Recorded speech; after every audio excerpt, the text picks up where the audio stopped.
네, 3월 2일 코로나19 감염증 국내 발생 현황을 말씀드리겠습니다. 3월 2일 0시 기준 국내 발생 신규 확진자 수는 319명입니다. 해외 유입 사례는 25명으로 총 누적 확진자 수는 9만 372명입니다. 총 검사 건수는 3만 996건이며 이 중 수도권 임시선별검사소에서 14,775건의 검사가 이루어져서 53명의 확진자를 발견하였습니다. 신규로 268명이 격리 해제되어 현재 7,428명이 격리 중입니다. 위중증 환자는 어제보다 4명이 증가한 135명이고 어제 한 분이 돌아가셨습니다. 고인의 명복을 빌고 유족께는 심심한 위로의 말씀을 드립니다.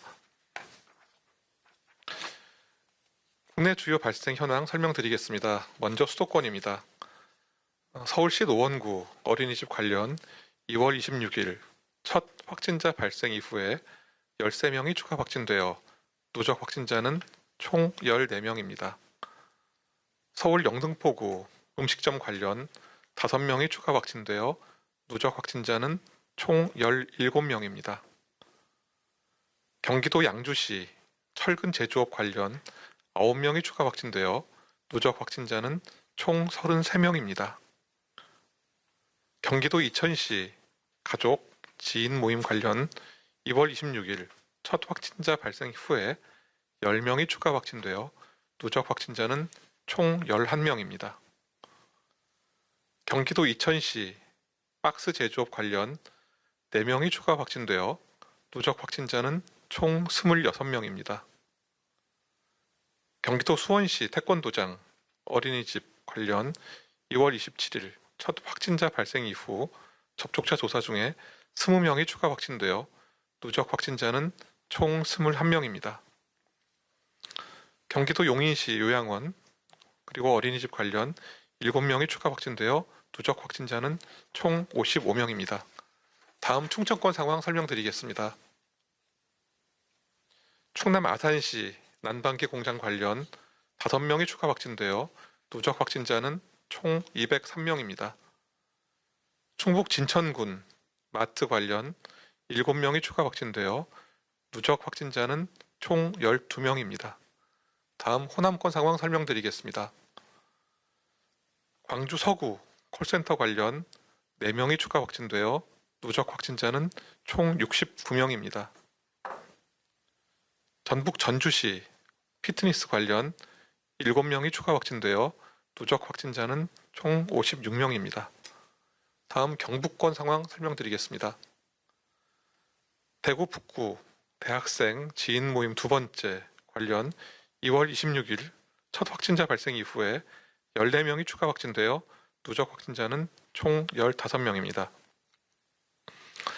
대구 북구 병원 관련 1명이 추가 확진되어 누적 확진자는 44명입니다. 경북 의성군 가족 모임 그리고 온천 관련 1명이 추가 확진되어 누적 확진자는 107명입니다. 경남권 상황 설명드리겠습니다. 부산 영도구 병원 관련 8명이 추가 확진되어 누적 확진자는 총 26명입니다. 부산 북구 장대식장, 울산 골프 연습장 관련 2명이 추가 확진되어 누적 확진자는 총 61명입니다. 강원권 상황입니다. 강원도 정선군 교회 관련 2명이 추가 확진되어 누적 확진자는 총 39명입니다.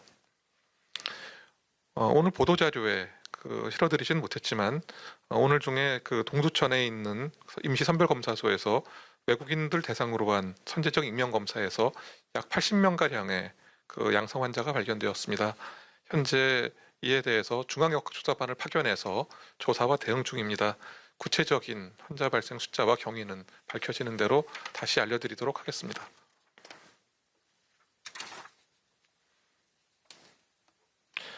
설 연휴 전후 가족과 지인 모임을 통한 집단 발생 사례 분석을 설명드리겠습니다. 가족 및 지인 모임을 통한 감염은 설 연휴 전인 2월 1주차에는 120명 정도의 환자 발생이 있었습니다.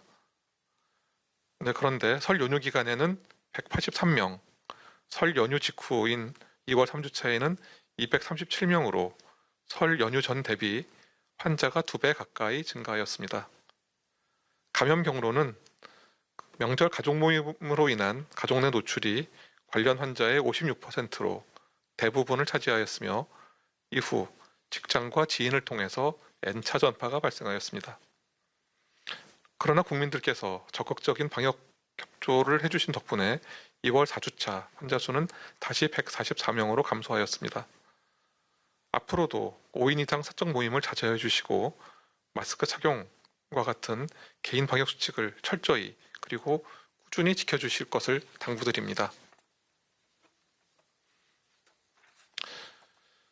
최근 코로나19 해외 발생 동향에 대해서 설명드리겠습니다.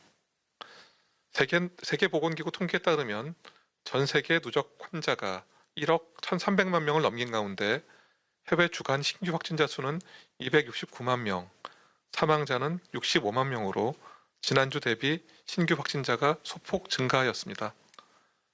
대륙별 확진자 발생은 미주와 아프리카는 다소 감소하였으나 중동과 유럽, 아시아는 지난주 대비 증가하는 추세를 보였습니다. 세계적으로 보면 올해 1월 초부터 큰 폭의 확진자 발생 감소세를 이어왔으나 2월 말부터는 정체되는 모습을 보이고 있습니다. 또한 당분간 코로나 환자 발생 숫자는 정체기에 있을 것으로 그렇게 판단하고 있습니다. 아직 세계적으로 백신 효과가 본격적으로 나타나는 그런 시기라고 말씀드릴 수 없습니다. 무엇보다도 감염 예방에 각별한 주의를 기울여야 하는 시기입니다. 우리나라에서도 백신 접종이 시작되었습니다. 전 세계적으로 백신 효과가 높고 부작용이 적게 나타나는 점은 매우 고무적인 상황입니다.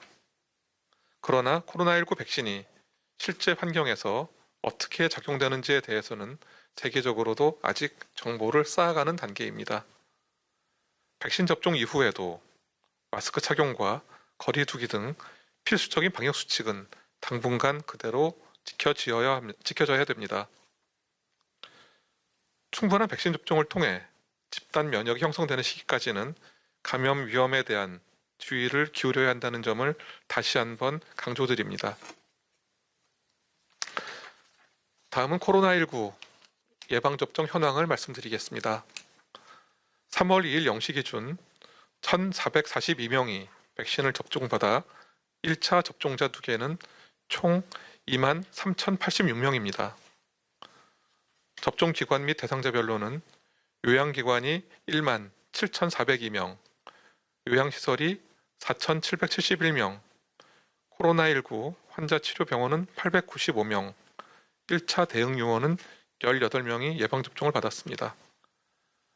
예방접종 후에 이상반응으로 의심되는 신고 사례는 총 156건으로 모두 예방접종 후에 흔하게 나타날 수 있는 두통, 발열, 오심, 구토와 같은 경증 사례였습니다.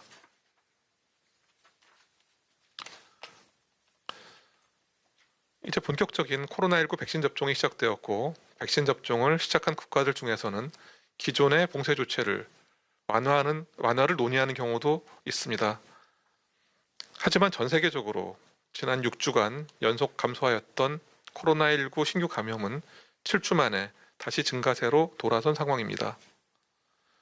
현재 백신 접종률 1위인 이스라엘이 참고 사례가 될 수 있을 것입니다. 백신 접종 초기에 강력한 봉쇄 정책을 병행한 이스라엘은 당시 감염 재생산 지수가 0.8까지 감소세를 보였지만 2월 28일에는 이 수치가 다시 0.99로 증가하였습니다. 이는 백신 접종과는 별개로 코로나19 감염 예방을 위한 거리 두기 그리고 마스크 착용 등 방역 수칙 준수가 얼마나 중요한지 보여주는 단적인 방증이라고 할 수 있습니다. 이제 코로나19 백신 접종이 본격화되고 우리 학생들의 등교 수업이 시작된 만큼 더욱 철저히 방역 수칙을 준수해 주시기 바랍니다. 3월은 늘 새로운 시작의 계절입니다. 오늘 아침에 알록달록한 책가방을 메고 등교하는 초등학생들 그리고 교복을 입은 중고등학생들이 등교하는 모습을 보면서 방역 당국의 실무자로서 더욱 무거운 책임감을 느낍니다. 우리 학생들의 안전한 학교 생활을 위해 교직원과 학생들은 물론 학부모님들께서도 학교 방역 수칙을 더욱 충실히 지켜주실 것을 당부드립니다. 먼저 등교 전에 가정에서 자녀들에게 증상이 있는지 자세히 살펴주시고 건강상태 자가진단 어플에 건강상태를 입력하여 주시기 바랍니다. 둘째, 조금이라도 의심 증상이 있으면 학교나 유치원에 등교하지 말고 즉시 검사를 받아주시기 바랍니다. 셋째, 학교 내에서는 항상 마스크를 착용하고 불필요한 이동은 자제하며 실내 환기와 소독을 철저히 해야 합니다. 또한 학교 관리자는 학생과 교직원에 대한 감염 예방 교육 등을 철저히 이행하여 주시기 바랍니다. 백신 접종은 끝을 위한 시작입니다. 코로나19 예방접종의 본격화와 함께 코로나19 이전의 일상으로 돌아갈 수 있도록 우리 사회 공동체의 안전을 위한 상호 배려의 마음으로 방역수칙을 철저히 준수해 주시기를 부탁드립니다. 방역당국도 국민 여러분께서 안심하고 현업에 집중하실 수 있도록 더욱 노력하겠습니다.